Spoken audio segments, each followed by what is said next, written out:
genocidal maniac responsible for the deaths of millions, allegedly. And if you award him a $70 billion contract, Pfizer, you are in on it. And that's exactly what happened yesterday. Jim Willie is back. Jim, how are you, sir? Oh, I'm doing pretty strange, Sean. The good news is that I'm alive and well, and the not so good news is that every day is a struggle, and I'm still undergoing a sequence of very bizarre events that I call attacks. But I'm doing well. I'm hanging in there. All I right. take my 3 squares a day, and I get my good sleep and rest. Um, th These are very strange times.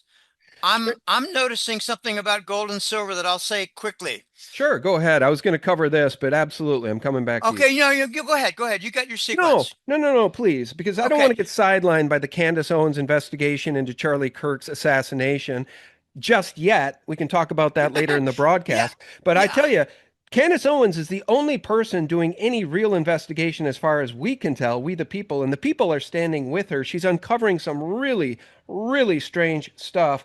Maybe we'll get back to that in the broadcast. But I do really want Yeah. to focus on silver and gold. 55 years of bankster paper manipulation. You and I have been having conversations for so darn long.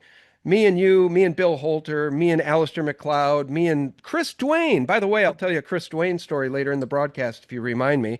But go ahead. 55 years of bankster paper manipulation breaking in real time.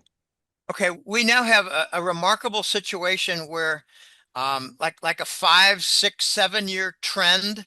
If you do a ratio of the S&P 500 versus gold, you'll see that it's turning down. So stocks are losing favor in the last couple of years, the last 18 months. We now have gold moving front and center. It's up 50%, 45%, over 40% this year, this calendar year, gold. Okay. And the S&P is just, muddling along at plus or minus 3 or 4 or 5%. And the world is recognizing that a number of gigantic crises are at the doorstep. It's the U.S. government debt crisis. It's the deficits. It's the mismatch of reducing the current account deficits with tariffs and the lack of economic activity to mirror that. In other words, we don't have an economic recovery. We just have a financial boost from tariffs. We got the BRICS that are now aligning far more uniformly. We pushed India into the arms of Russia. Russia and China are very much in sync. The UAE is turning out to be like a hub for BRICS activity. We got the yen carry trade that not 5% of bright Americans comprehend. It's about to unwind. In the 1990s, there was near 0% borrowing by Wall Street. They borrowed trillions at 0% from Japan and invested them in treasury bonds. And now they've got to reverse that. They've got to unwind that. And we're going to see the yen go way up, and we're going to see a liquidity crisis in the treasury bonds. When their auctions are not going well, they got bad tails, which is a measure that checks how much did the bond yield deteriorate during the auction. I mean, during the exact auction. Okay, so there's a lot of crises, and I think the yen carry trade is going to become a big story in the next several months. But the notable change with the gold and silver market is that we're no longer moving up in linear fashion. We're not going up in a straight line. We're going up in an exponential curve. The last 12, 15, 18 months shows a very clear curve, an exponential curve that eclipses the straight line trend from before. We're going up exponentially. It's very exciting. I have one particular client who's a buddy of mine. We've known each other for several years, and he used to bellyache and say, when the hell is silver going to go up? It's just sitting around at 22, 28. And I said, when the US government debt is a recognized problem, when there's global revolt against the US dollar and treasury bonds for trade payment purposes and for reserves savings, like central bank savings account. They're called Forex reserves, central bank reserves. Okay, we got to shift. I think we're going to have an intermediary step that goes into certain different altcoins for cryptos. Okay, the silver advance in price is also exponential. You know, take a look at the curve. Look at the straight line channels that were evident for 18 months. They're not there anymore. They're being eclipsed. We're jumping up. There's a lot of talk about, oh, there's going to be a big pullback. Well, there might be some pullback, sure. But I think we're seeing now something, Sean, that we haven't seen in a good 80 years since the Great Depression. We're seeing a changeover. We're seeing a recognized global paradigm shift away from the dollar as, you know, the king dollar, global reserve currency, global trade payment understood to be the standard. We're moving away from that, but we're also moving away from the traditional banking system toward the encrypted digital rails. And these are exciting times. If you ignore crypto, it's going to be kind of like ignoring the PC Oh, wow. 20, 30 years ago. It's going to be like ignoring email. Oh, I don't like email. That's kind of weird. Well, email is standard now. Oh, I don't like PCs. Okay. I was part of a company called Digital Equipment Corp from 1980 to 1992. And in 1989 and 90, the president of Digital Equipment Corp, otherwise known as DEC, we were number two, IBM number one, DEC was number two, Hewlett Packard was number two, three. Our president and founder, Ken Olsen, said, the PC is nothing but a toy. Nothing ever important will be done in business applications on it. It's nothing more than a video game toy. 3 years later, the company died. Yeah. You know, it's interesting. I did not expect to hear you say that about crypto. Bitcoin today is back at 117,000. Just a few days ago, it was at 109. Maybe we'll come back to that. But you said something twice in that little rant there. You said it's very exciting twice regarding silver and what's happening with gold, silver specifically. Now, for those of us who have held this asset, this tangible, undervalued, manipulated asset for years and years and years, and who have never been rewarded for our prescience, we are now finally being rewarded. But Yes. yeah, it's very exciting for those that hold precious metals, but most people don't. So it's also very scary. Now, I remember when Chris Dwayne and others, even you, would come on the show years and years and years ago, and I would say, look, guys, we are not rooting for a collapse of the dollar. It's going to get awful, especially for those who don't have tangible assets, precious metals in physical form, etc. So it's very scary because most of my friends, neighbors, and colleagues do not own any precious metals, Jim. It's going to be very scary for them. They are among the ignorant majority. That's what I call them. Ignorant majority. Oh, I don't like gold and silver. It just kind of sits there and it doesn't do anything. I mean, okay, that's ignorance. That's kind of like saying the PC in 1982 is nothing but a toy. Um, they developed into workstations and started doing CAD CAM, computer aided manufacturing, computer aided design. And now they're standard. There are actually more PCs. And we're actually getting smaller. The smartphone is a little PC. It connects email, it connects messaging, it connects, your bank data. It can even hold a crypto wallet. Oh my gosh. Okay. If you don't like gold and silver, then just be among the crowd that gets run over during this transition.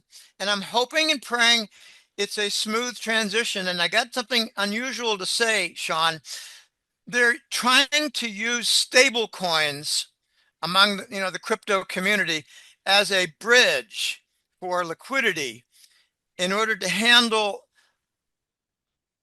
the write downs and the partial defaults and the steps for default. Okay, I mentioned altcoins and you mentioned Bitcoin. Bitcoin, not an altcoin. Okay, I don't care about Bitcoin. I don't like Bitcoin. It doesn't have any intellectual property. It doesn't have any great advantages for speed or cost. It has unreliable characteristics. I use it as a device to buy XRP. There's no intellectual property. There's no headquarters and no corporate prospectus. There's no nothing. I call Bitcoin the anti-dollar digital coin.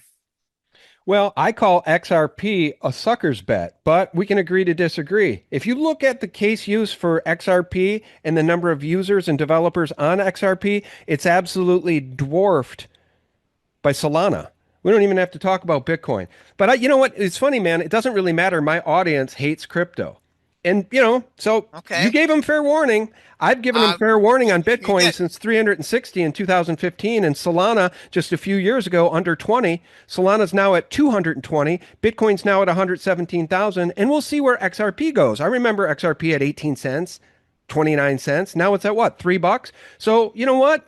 Maybe there's room for people to own a little bit of all three. That's been my case since well, 2015. if Diversify a little bit because we know the dollar's dying. if you ignore the digital paradigm shift, you're going to get run over Yeah. by a caravan of trucks. And I started studying the crypto world. It started with Bitcoin and Ethereum, and I didn't know much about the other coins. I started in 2017 and 18, 16, sorry, 16. There was a really nice guy in Spain who said, Jim, I'll help you set up a Bitcoin wallet, and I'd like to pay for 2 years of your newsletter. And I started taking subscriptions, and there were only like 10 or 12, Sean, not many. And it just sat around. But there's a lot of money laundering in Bitcoin. Ethereum actually has the real roots. There's a lot of Ethereum usage. There's Ethereum usage in collateral establishment for the stable coins. There's a lot going on. One thing we can agree on as it pertains to crypto, and let's move on because again, my audience hates it. You've given them fair warning. I've given them fair warning. And believe me, I don't have so much hubris as to claim you're entirely wrong about XRP. Maybe that's going somewhere. Maybe it will be part of the rails of whatever is coming next, the new paradigm, the new money system. We shall see. But the point is that Tether, by way of Tether and the Genius Act, it appears that crypto is here to stay. And Bitcoin may go far higher because Tether is buying up the US treasuries, which China and Japan and other nation states no longer want to do. Then they take that interest income from buying up the treasuries nobody wants and they buy more Bitcoin. It's a feedback loop that may be infinite. We shall see. Now, we can agree to It's disagree on it's a anything about very that issue, guys. And I respect Jim, so we'll move on. XRP, you might want to take a look. But as we round out the conversation on real money, gold and silver, Robert Kiyosaki notes, I want to vomit, getting nauseous, listening to Warren Buffett, tout the virtues of gold and silver after he ridiculed gold and silver for years. That means the stock and bond market are about to crash. Depression ahead? Even though Buffett shit on gold and silver investors like me for years, his sickening endorsement of gold and silver now must mean stocks and bonds are about to crash. Might be time to listen to Warren Buffett and buy some gold, silver, Bitcoin, and Ethereum. Oh, well, there you go, Jim. He likes Ethereum. Take care. Final word before we move on. I want to talk a little bit about Candace's investigation, Charlie Kirk, and then I want to talk about something else towards the end. can I make a comment on Warren Buffett? Oh, please. Okay, and it was I think 2005. He said I sold silver too early. He was a liar. He owned a lot of silver. He owned 130 million ounces of silver, and he had covered calls for income. While he was saying that gold and silver had no income, he was a liar. He got called away at 7.5. The price of silver at the time was about 9. He said, I sold too early. He was a liar. He got called away and lost all of his silver, 130 million ounces of silver, and it became Barclays SLV fund. Warren, you're a liar. Now he likes gold and silver because he sees the sunset of the dollar. Well, I appreciate you saying that. I remember that well.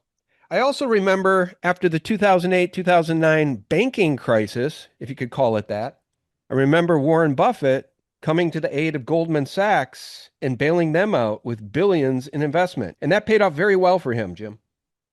Well, that was a smart move, but what he did was he lent money to a criminal cartel Correct. because JP Morgan and Goldman Sachs were each maybe 3 times deeper involved in the mortgage finance fraud. They blamed Lehman, they killed Lehman. they actually stole the AMG from Hank Greenberg. Greenberg was very pissed off. They told him, hey, look, you can't sue us. We'll murder you. So he backed off. And then Goldman Sachs and JP Morgan took 100 cents on the dollar on credit default swaps, and everybody else got 60 cents and then later 30 cents. It was a crime scene. There's a crime scene pattern. Create a victim, create a patsy, mark one player as the rogue, and then create a black hole, use the black hole, blame everything on them, and then just be the hero for riding roughshod over the victim. Oh my gosh. We might see the same thing, Sean, with Bank of America, because they're the most exposed to silver. And I believe they're the heaviest involved in money laundering. It's the Bush narco bank. I like not to talk too much about that, though. So they might blame Bank of America while they're plowed under.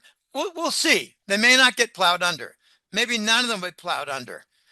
I think they're all going to benefit from some of the cryptos with remarkable eye-catching profits. Here's something to think of. You got about 500, 800, 300 major corporations, and they're tokenizing a lot of assets. DTCC, Depository Trust Clearing Corp, just made a deal with NASDAQ to tokenize the entire NASDAQ.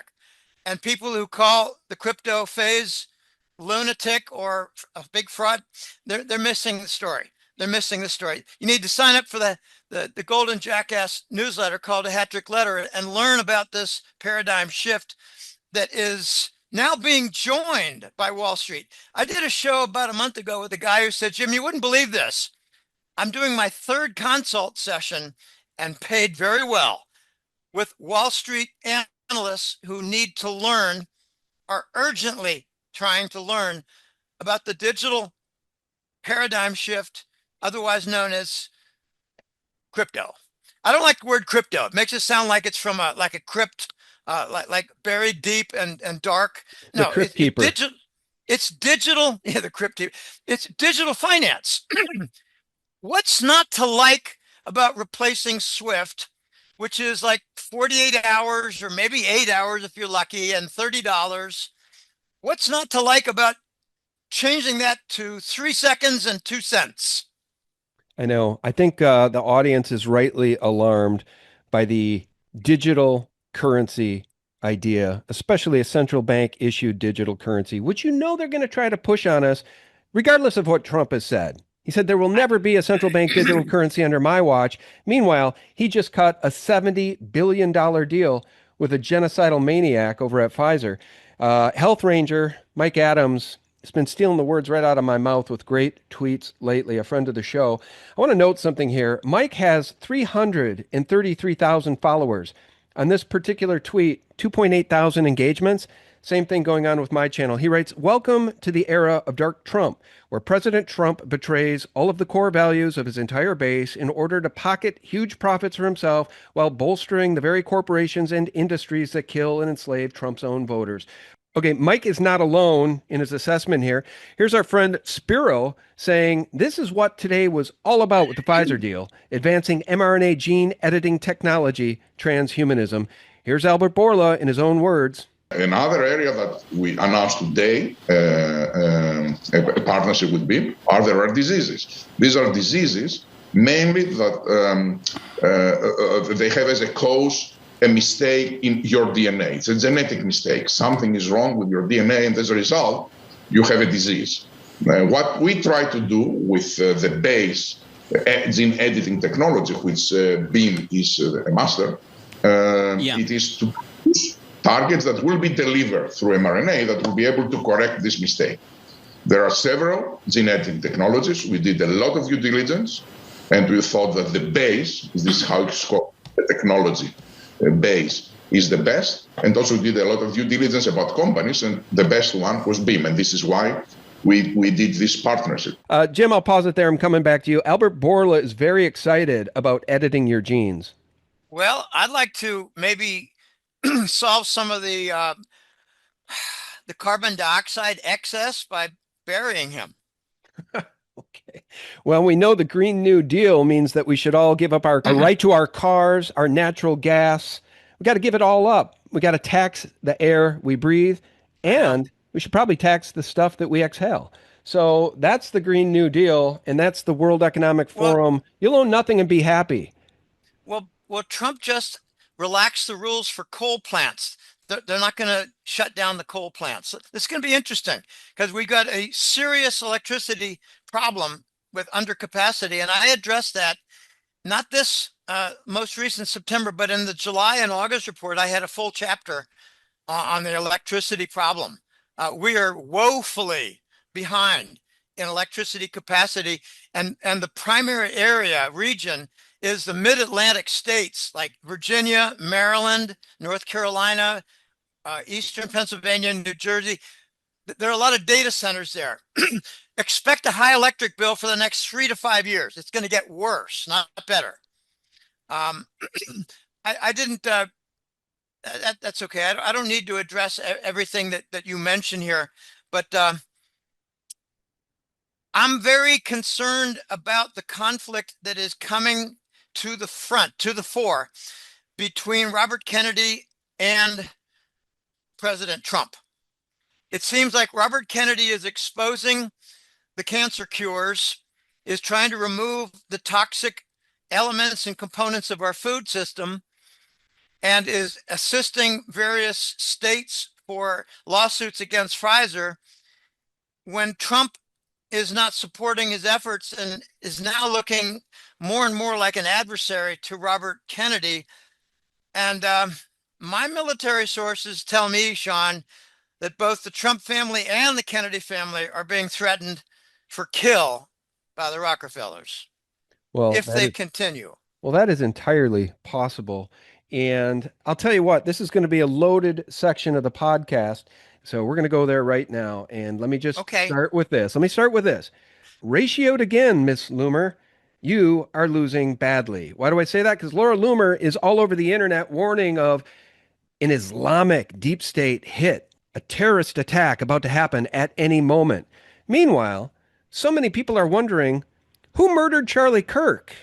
And could it be related to Israel? Laura Loomer writes, who is the most bad faith actor among the low IQ black power anti-Semites?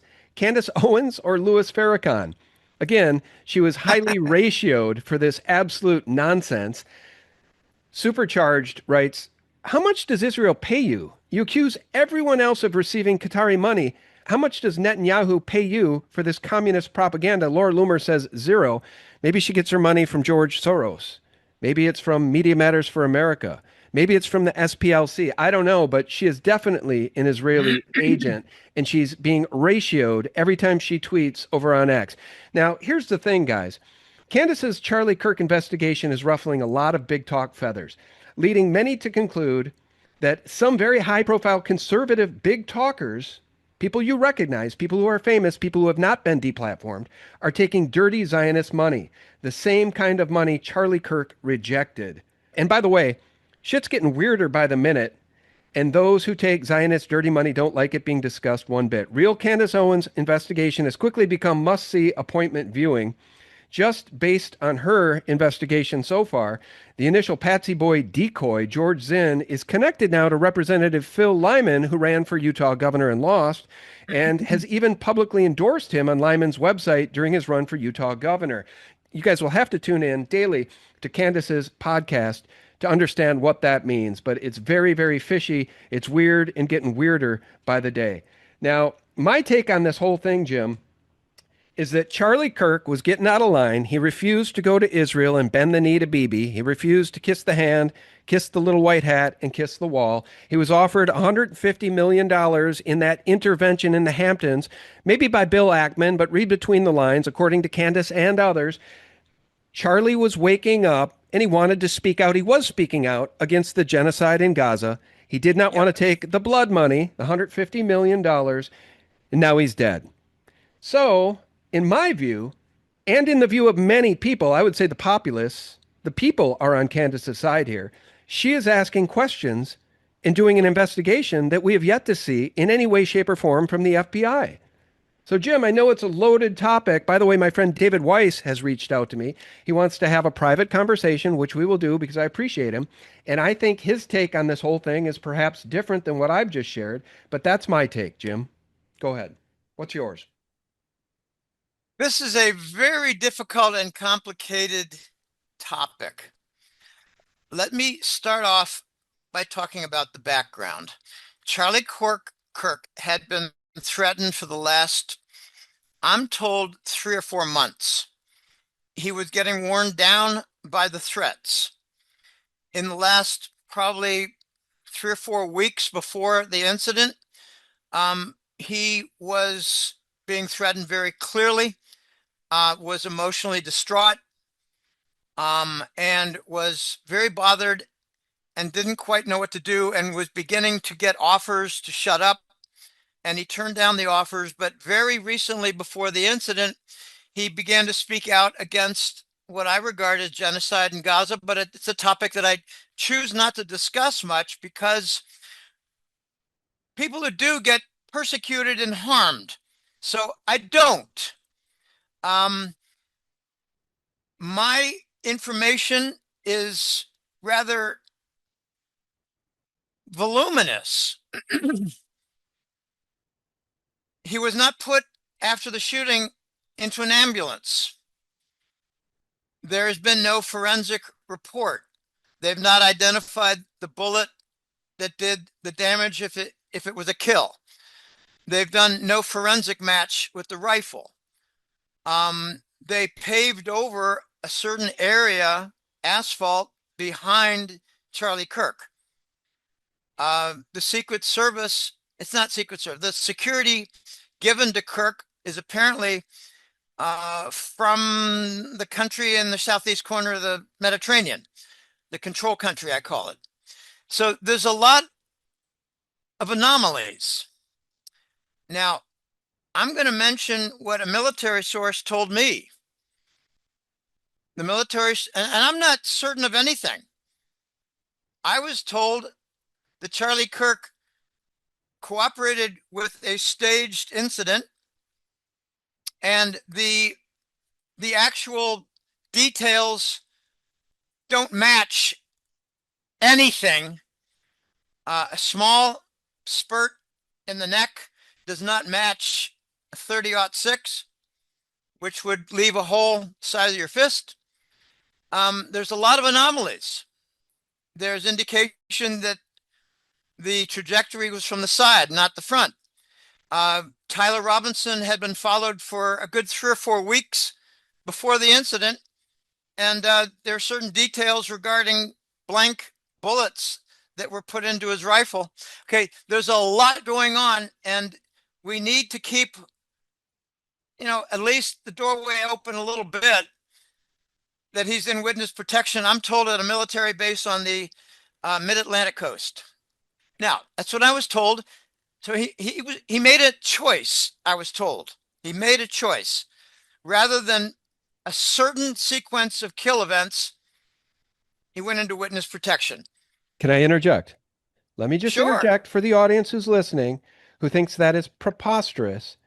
I tend to agree with the audience who thinks it's preposterous. I think it's more likely that what I said is true. Charlie was getting out of line, and the powers that ought not be, the Zionist powers, had a Sophie's choice.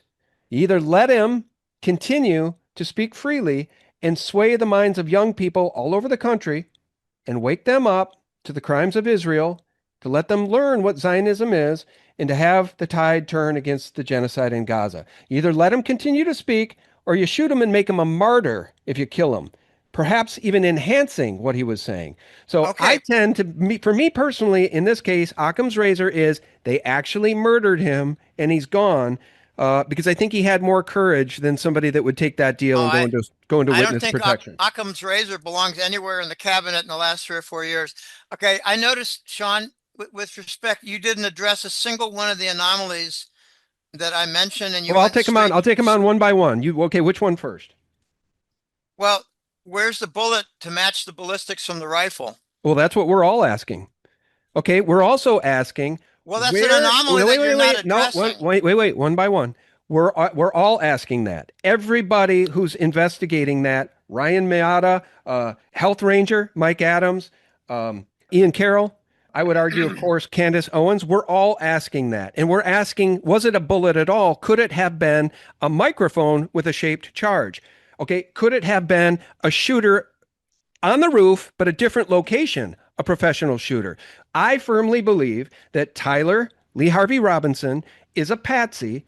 And by the way, according to George Webb and others, it is now confirmed that Tyler Robinson, a straight A student with a 4.0 average, was in a CAI program, a training program for the CIA for young people that are extremely talented and smart. So the question I would have is, did he have a gun on the roof? Because he can't fold that gun. How did he get the gun off the roof? How did the gun find its way reassembled into the woods? Was Tyler Robinson on the roof at all? Because according to Candace, she's getting information that indicates Tyler was never on that campus on September 10th at all. So that's point one. Where's the bullet? Who knows? Was it a bullet at all, Jim? Don't know. Why they putting it on Tyler Robinson? He had the direct forward shot. Why are they putting on him if it was possibly a microphone explosive? Well, they need a patsy. They need a patsy. But unfortunately for them, this isn't the Zapruder film coming out 7 years later after they whacked JFK. Okay, this is real-time investigations with